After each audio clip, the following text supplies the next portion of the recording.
Assalamualaikum warahmatullahi wabarakatuh.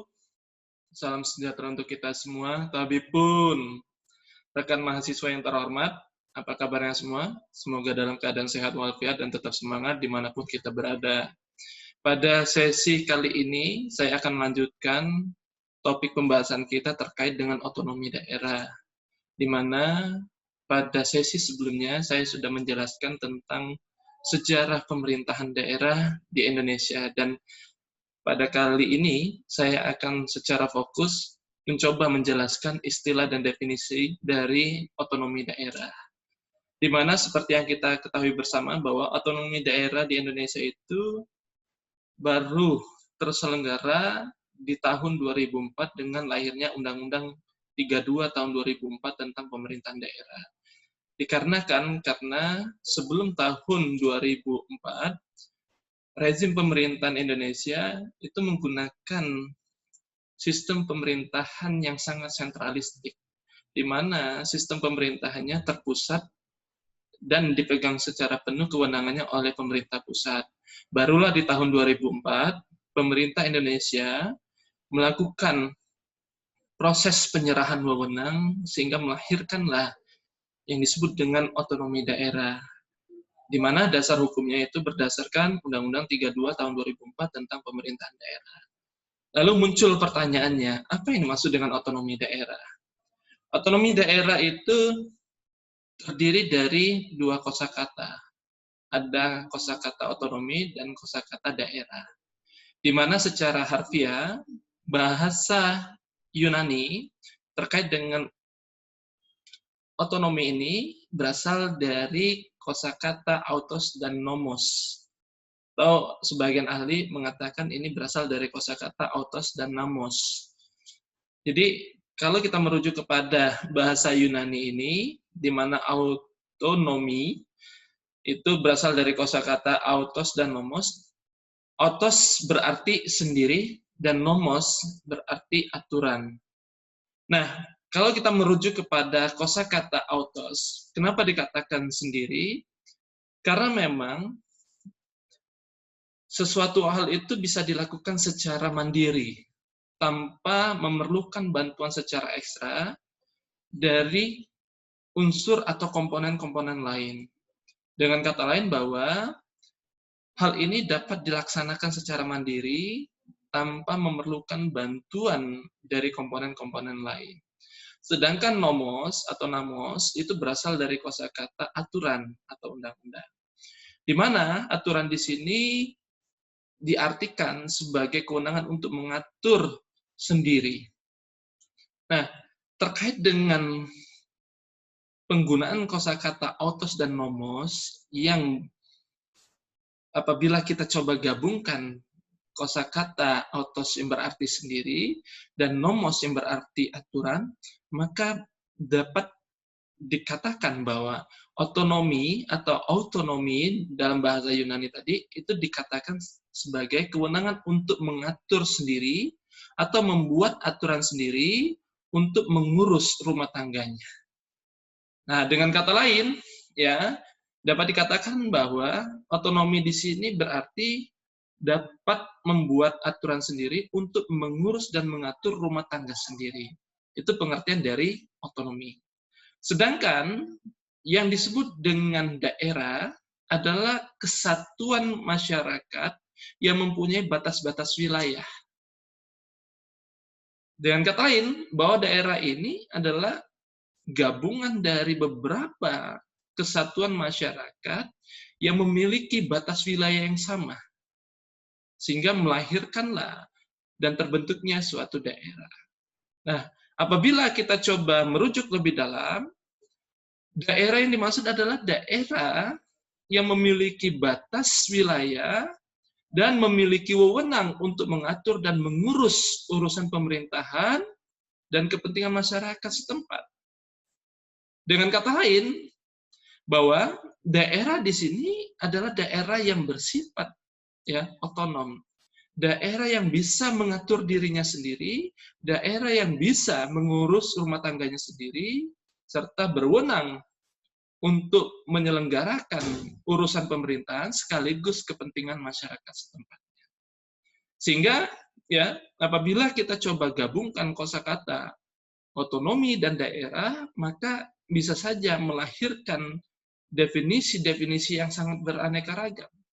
Karena kenapa? Karena kosakata otonomi atau otonomi dalam bahasa Indonesia itu identik dengan kewenangan untuk mengatur diri sendiri.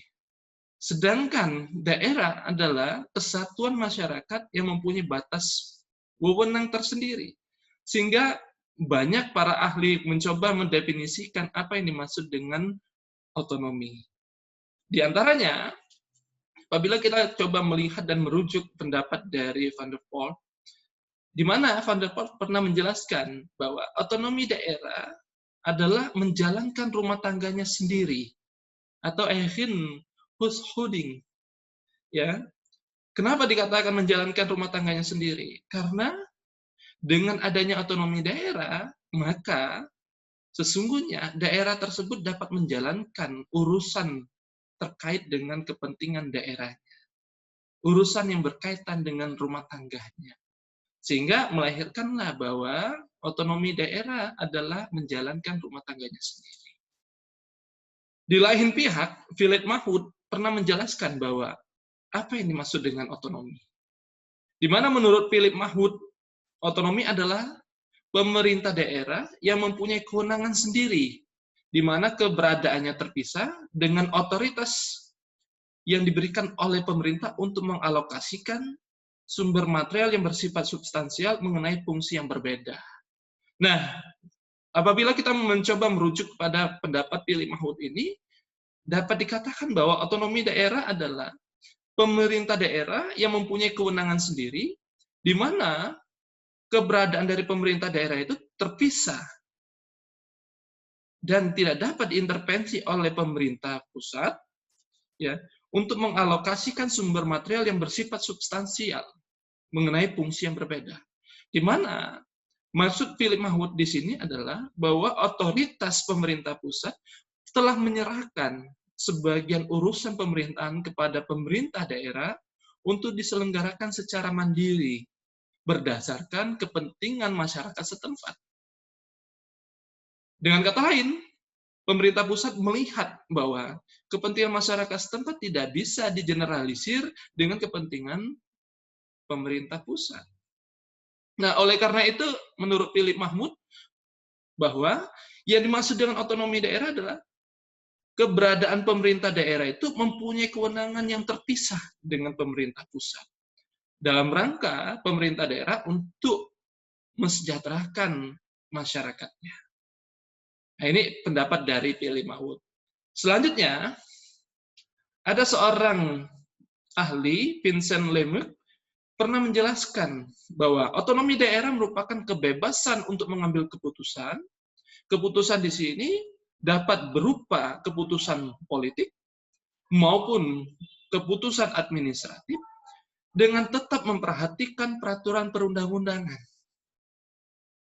Jadi, kalau kita merujuk kepada ahli yang ketiga ini, Vincent Lemaitre, dia mengatakan bahwa otonomi daerah itu adalah kebebasan untuk mengambil keputusan, baik secara politik maupun administratif, tetapi harus tetap memperhatikan peraturan perundang-undangan.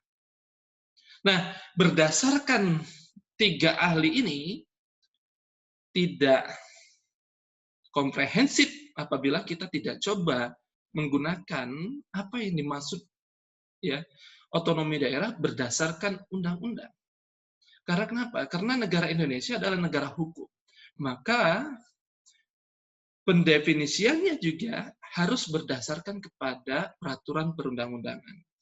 Di mana menurut Undang-Undang 23 tahun 2014 tentang pemerintahan daerah, di dalam pasal 1 ayat 6, dikatakan bahwa otonomi daerah adalah hak, wewenang, dan kewajiban daerah otonom untuk mengatur dan mengurus sendiri urusan pemerintahan dan kepentingan masyarakat setempat dalam sistem negara kesatuan Republik Indonesia. Di mana apabila kita coba pahami bersama bahwa otonomi daerah di sini adalah hak, wewenang, dan kewajiban. ada 3 nilai yang memiliki makna yang berbeda, tetapi memiliki satu tujuan. Di mana otonomi daerah ini menurut Undang-Undang 23 tahun 2014 dimulai dari kata hak. Bahwa pemerintah daerah memiliki hak untuk melakukan segala sesuatu. Yang kedua, pemerintah daerah diberikan wewenang untuk membuat dan mengambil keputusan dalam penyelenggaraan urusan pemerintahan sekaligus kepentingan masyarakat setempatnya. Tetapi di satu sisi, hak dan wewenang ini harus tetap memperhatikan kewajiban. Di mana kewajiban di sini itu akan menjadi suatu nilai yang komprehensif dengan hak dan wewenang. Dengan kata lain, hak, wewenang, dan kewajiban ini merupakan satu kesatuan yang tidak boleh terpisahkan.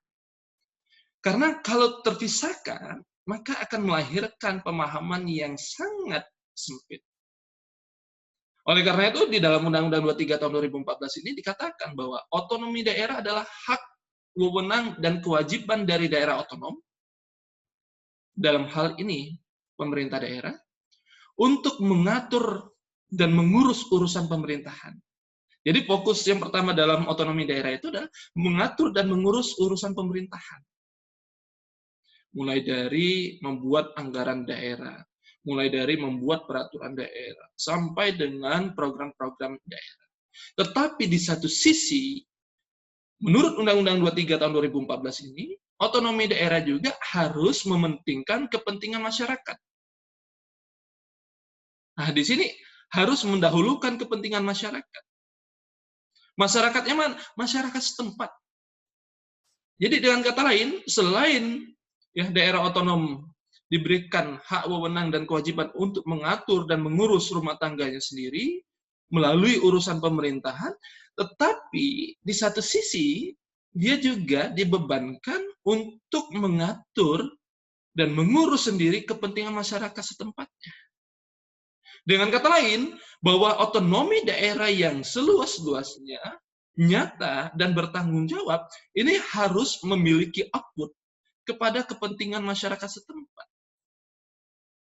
Dengan kata lain, bahwa pemerintah daerah yang tadinya memiliki hak dan wewenang untuk membuat anggaran daerah, peraturan daerah, program daerah, itu harus mampu mensejahterakan masyarakatnya.